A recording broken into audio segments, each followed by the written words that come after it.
दोस्तों नमस्कार, मैं संजय मग्गो और मौजूद है देश रोजाना के डिजिटल मीडिया मंच पर। पेशे से इंजीनियर, सोशल एक्टिविस्ट, सामाजिक कार्यकर्ता, अगर कहीं विद्रोह हो रहा है तो उसको शांत करने के लिए गांधी के अहिंसा के रास्ते पर संघर्ष करने वाले यानी कि अहिंसावादी।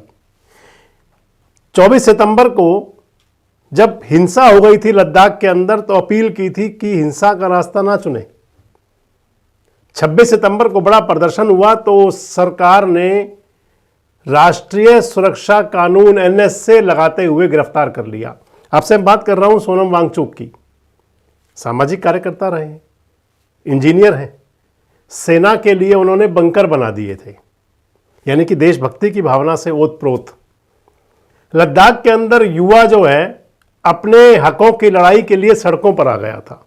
जाने कैसे युवा भ्रमित हुआ और मामला बिगड़ गया, हिंसा हो गई और उस हिंसा के अंदर आगजनी भी हुई, हिंसा भी हुई और कुछ लोग उसके अंदर मारे भी गए।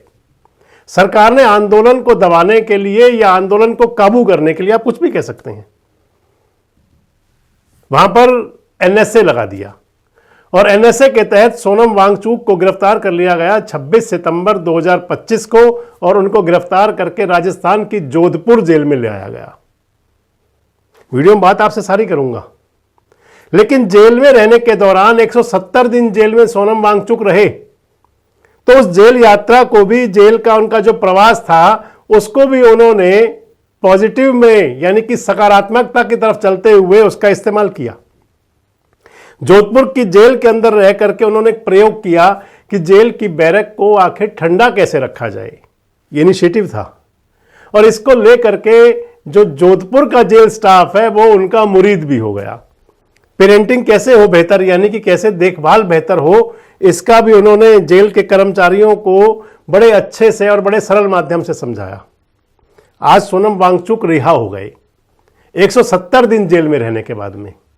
आपसे बात करूंगा कि एनएसए है क्या और एनएसए के अंदर सरकार के पास कितने राइट्स होते हैं और आखिर आज एकदम से जो एक लाइन का प्रस्ताव आया कि सरकार ने उनके ऊपर से एनएसए हटा लिया और एनएसए हटते ही उनकी जो रिहाई का रास्ता साफ हो गया। सोनम वांगचुक को जब गिरफ्तार किया गया था एनएसए के तहत, यानी कि एनएसए के तहत सरकार किसी को भी 12 महीने तक बिना कोई कारण बताए हुए जेल में रख सकती है। जब गिरफ्तार हुए सोनम वांगचुक तो उनकी सेहत को लेकर के उनकी जो पत्नी है गीतांजलि, वो काफी परेशान थी। अदालत में सोशल एक्टिविस्ट भी गए, सामाजिक कार्यकर्ता भी गए। अदालत के अंदर सुनवाई चल रही थी। कोर्ट ने सरकार से पूछा था कि आखिर ऐसा कौन सा खतरा था राष्ट्र की सुरक्षा को सोनम वांगचुक से। 17 तारीख लगाई हुई थी, 17 मार्च की तारीख मुकर्रर थी और आज यानी कि 14 मार्च को भारत सरकार ने, गृह मंत्रालय ने सोनम वांगचुक से एनएसए को हटा लिया और एनएसए हटते ही उनकी रिहाई का रास्ता साफ हो गया। सोनम वांगचुक की धर्मपत्नी गीतांजलि सुबह 10:30 बजे ही जोधपुर की सेंट्रल जेल पहुंची और वहां से वो कार में, यानी कि सोनम वांगचुक अपनी पत्नी के साथ कार में रवाना हो गए। वो लद्दाख पहुंचे होंगे जहां तक संभावना है। अब सबसे बड़ी बात आ जाती है कि अगर कोई बड़ा खतरा था तो सरकार ने सुप्रीम कोर्ट में क्यों नहीं बताया। अगर सोनम वांगचुक भारत की, देश की सुरक्षा के लिए खतरा बन चुके थे तो फिर ऐसे व्यक्ति के लिए तो बताया जाना चाहिए था और उन पर फिर उसके बाद एक्शन होना चाहिए था, कार्रवाई होनी चाहिए थी।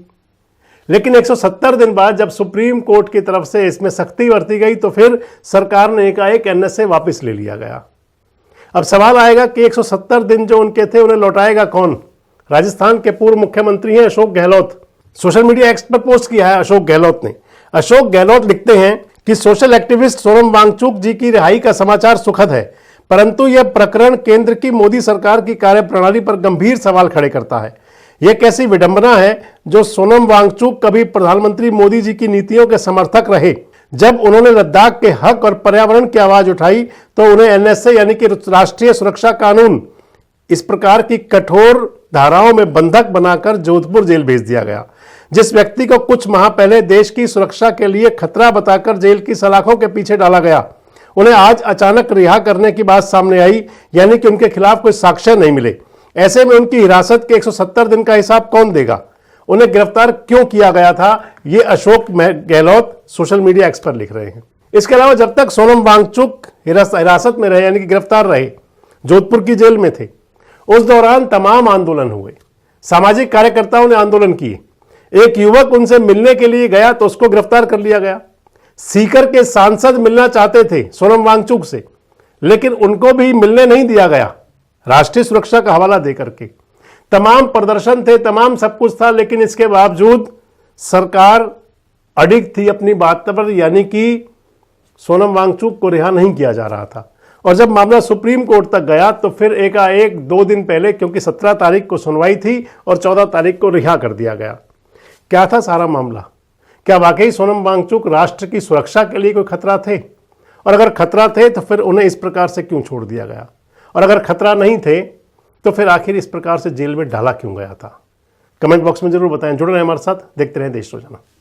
हमारे साथ जुड़े रहने के लिए सब्सक्राइब करें देश रोजाना के YouTube चैनल को और नई वीडियो की नोटिफिकेशन पाने के लिए बेल आइकन जरूर दबाएं। अगर आप ये वीडियो Facebook या Instagram पर देख रहे हैं तो पेज को लाइक और फॉलो जरूर करें और ज्यादा से ज्यादा शेयर करें।